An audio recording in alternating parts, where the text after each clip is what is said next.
এই ঘটনার সাথে জড়িত স্বাধীন অন্যতম আসামি এবং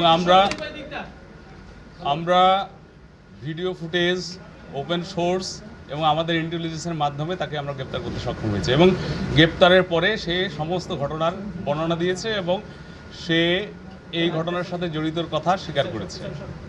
আপনারা জানেন র্যাপিড অ্যাকশন ব্যাটালিয়ন প্রতিষ্ঠা লগ্ন থেকে বিভিন্ন সময় অপরাধীদের গ্রেপ্তার এবং হত্যার রহস্য উদ্ঘাটন অত্যন্ত অগ্রণী ভূমিকা পালন করে আসছেন।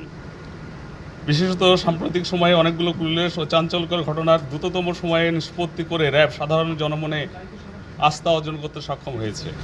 উল্লেখ্য যে গত 7 আগস্ট 2025 তারিখ রাত্রি অনুমান 18:45 ঘটিকার সময় জিএমপি গাজীপুর বাসন থানাধীন চন্দনা চৌরাস্তা এলাকার দৈনিক প্রতিদিনের কাগজ পত্রিকার চিফ রিপোর্টার আসাদুজ্জামান তুহিন 39 প্রতিদিনের ন্যায় তথ্য সংগ্রহ করতে যান। মামলার এজাহার মতে সাংবাদিক আসাদুজ্জামান তুহিন বাসন থানাধীন চন্দনা চৌরাস্তা এলাকায় তথ্য সংগ্রহকালে দেখতে পান যে জনক বাদশাহ 35 কে একজন মহিলা পরিকল্পিতভাবে বিরক্ত করতে থাকে। এক পর্যায়ে বাদশাহ বিরক্ত হয়ে উক্ত মহিলার প্রতি ক্ষিপ্ত হলে পূর্ব হতে উৎপেতে থাকা স্বাধীন সহ অজ্ঞাতনামা খুনিরা জনক বাদশাহকে এলোপাথাড়ে কোপাতে থাকে।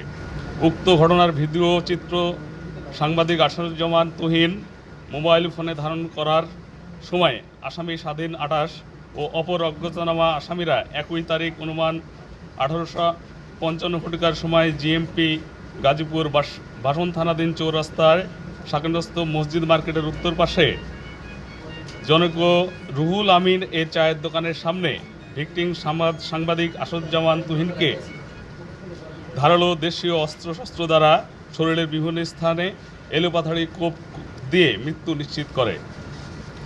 পরবর্তীতে এই হত্যাকাণ্ডের সাথে জড়িত আসামিদের গ্রেপ্তারের জন্য RAB 1 specialized company Porabari camp গাজীপুরের আভিযানিক দল বিষয়টি আমলে নিয়ে ছায়া তদন্ত শুরু করে এবং আসামিদেরকে গ্রেপ্তারের জন্য গোয়েন্দা নজরদারি বৃদ্ধি করে।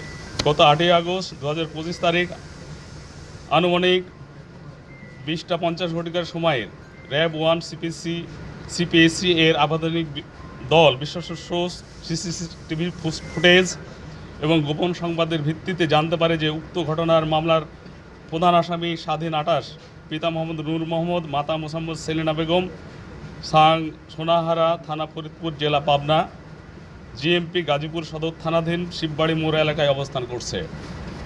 উক্ত সংবাদের ভিত্তিতে র্যাব 1 সিপিএসসি গাজীপুরের আভিযানিক দল সঙ্গীয় অফিসার ও ফোর্সের সহায়তায় জিএমপি গাজীপুর সদর থানাধীন শিববাড়ি মোড় এলাকার অভিযান চালিয়ে আসামি স্বাধীনকে গত 8 আগস্ট 25 তারিখ 2025 রাত্রে গ্রেপ্তার করতে সক্ষম হয়। স্বাধীনকে জিজ্ঞাসাবাদে উক্ত হত্যাকাণ্ডের ঘটনার সাথে জড়িত থাকার কথা সে স্বীকার করেছে। তুহিন তার জিজ্ঞাসাবাদে যতটুকু বলেছে স্বাধীন সে একটা গ্রুপের সাথে জড়িত, সেই গ্রুপের অন্যান্য মেম্বারদের সহায়তায় সে এখানে গিয়েছে এবং সে আপনারা ভিডিও যে দেখেছেন সে তার প্রকাশ্য অবস্থানটা আপনারা নিজেরাই দেখেছেন। আপনাদের সোর্স আমাদের সোর্স সবাই এটা নিশ্চিত করেছেন। কেন হত্যা করছে এজাহারে যতটুকু আমরা পেয়েছি, এখন আসামিরা নিজেদেরকে পার পাওয়ার জন্য অনেক কথাই বলবে, এটা তদন্ত সাপেক্ষ বিষয় এবং তদন্তের সাথে আমরা মনে হয় একটু সময় নিয়ে আপনাদেরকে জানালে ভালো হয় এবং কোনো ব্যক্তিগত কোনো আসামির সে নিজের কোনো মতবাদ এটার সাথে জড়িত থাকার কথা না। এটাও একটা গোপনীয় বিষয়, কিন্তু তদন্ত এখনো চলমান রয়েছে। আমার মনে হয় যে যথাসময়ে এগুলো সব জানা যাবে। স্বাধীন কি পেশাদার ছিনতাইকারী চক্রের সদস্য কিনা? স্বাধীন যতটুকু তার কথাই বলেছে, সে হচ্ছে বাস ড্রাইভার। সে 8-9 বছর ধরে এখানে আছে এবং যেভাবে গ্রুপের সাথে আছে তা আমার তো মনে হচ্ছে যে সে একটা গ্রুপের সদস্য আর কি, তার কথা মতে। এই গ্রুপের মূল কাজটা কি? মূল কাজটা তো আমরা দেখলাম যে ঘটনাটা ঘটালো, সেটা তারা কি করে ওখানে আমরা যতটুকু পেয়েছি সেটা তো ওদের কথাই তো আমরা বলতে পারবো না।